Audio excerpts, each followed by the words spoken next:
بسم اللہ الرحمن الرحیم۔ السلام علیکم دوستو۔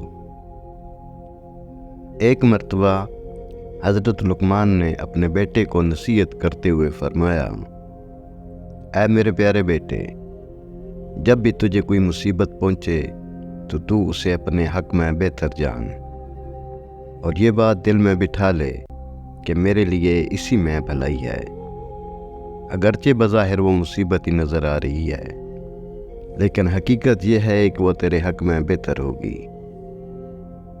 یہ سن کر آپ کا بیٹا کہنے لگا، جو کچھ آپ نے فرمایا میں نے اس کو سن لیا اور اس کا مطلب بھی سمجھ لیا، لیکن یہ بات میرے بس میں نہیں کہ میں ہر مصیبت کو اپنے لیے بہتر سمجھوں۔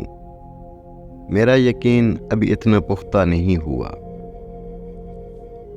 حضرت لقمان نے اپنے بیٹے کی یہ بات سنی تو فرمایا، اے میرے بیٹے، اللہ پاک نے دنیا میں وقتاً فوقتاً انبیاء کرام مبعوث فرمائے۔ ہمارے زمانے میں بھی اللہ پاک نے نبی علیہ السلام مبعوث فرمایا ہے۔ آؤ ہم اس نبی علیہ السلام کی صحبت و برکت سے فیضیاب ہونے چلتے ہیں۔ ان کی باتیں سن کر تیرے یقین کو تقویت حاصل ہوگی۔ آپ کا بیٹا اللہ کے نبی علیہ السلام کی بارگاہ میں حاضر ہونے کے لیے تیار ہو گیا۔ چنانچہ ان دونوں نے اپنا سامان سفر تیار کیا اور خچروں پر سوار ہو کر اپنی منزل کی طرف روانہ ہو گئے۔ کئی دن رات انہوں نے سفر جاری رکھا۔ راستے میں ایک ویران جنگل آیا اور وہ اپنے سامان سمیت جنگل میں داخل ہو گئے۔ اللہ تعالیٰ نے ان کو جتنی ہمت دی تھی انہوں نے جنگل میں سفر کیا۔ پھر دوپہر ہو گئی، گرمی اپنے زور پر تھی، گرم ہوائیں چل رہی تھیں، دریا اثنا ان کا پانی اور کھانا وغیرہ بھی ختم ہو گیا۔ خچر بھی تھک چکے تھے، پیاس کی شدت سے وہ بھی ہانپنے لگے۔ یہ دیکھ کر حضرت لقمان اور آپ کا بیٹا خچروں سے نیچے اتر آئے اور پیدل ہی چلنے لگے۔ چلتے چلتے حضرت لقمان کو بہت دور ایک سایہ اور دھواں سا نظر آیا۔ آپ نے گمان کیا کہ وہاں شاید کوئی آبادی ہے اور یہ کسی درخت وغیرہ کا سایہ ہے۔ چنانچہ آپ اسی طرف چلنے لگے۔ راستے میں آپ کے بیٹے کو ٹھوکر لگی اور اس کے پاؤں میں ایک ہڈی اس طرح گھسی کہ وہ پاؤں کے تلوے سے پار ہو کر ظاہر قدم تک نکل آئی۔ آپ کا بیٹا درد کی شدت سے بے ہوش ہو کر زمین پر گر پڑا۔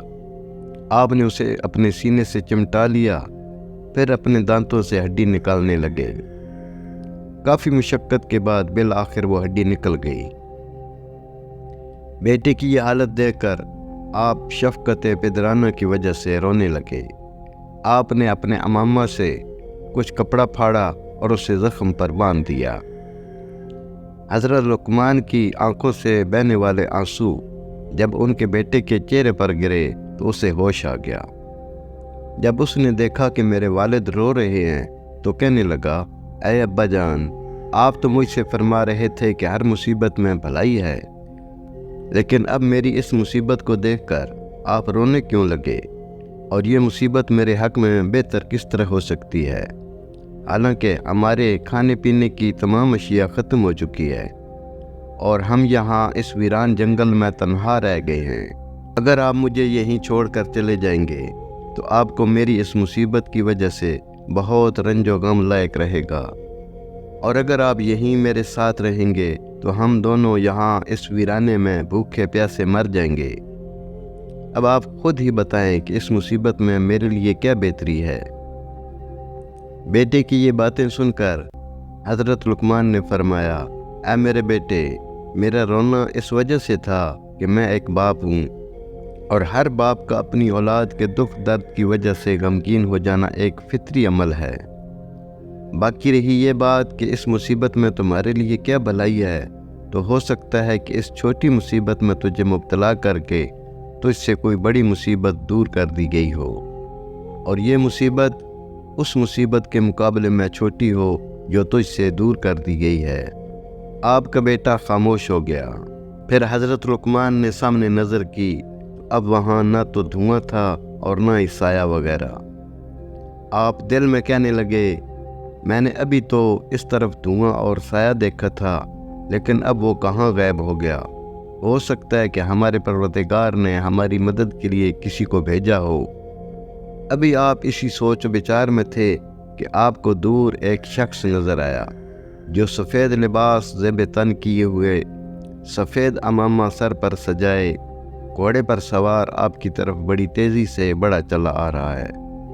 آپ اس سوار کو اپنی طرف آتا دیکھتے رہے یہاں تک کہ وہ آپ کے بالکل قریب ہو گیا۔ پھر وہ سوار اچانک نظروں سے اوجھل ہو گیا۔ پھر ایک آواز سنائی دی، کیا تم ہی لقمان ہو؟ آپ نے فرمایا، جی ہاں، میں ہی لقمان ہوں۔ پھر آواز آئی، کیا تم حکیم ہو؟ آپ نے فرمایا، مجھے ہی لقمان حکیم کہا جاتا ہے۔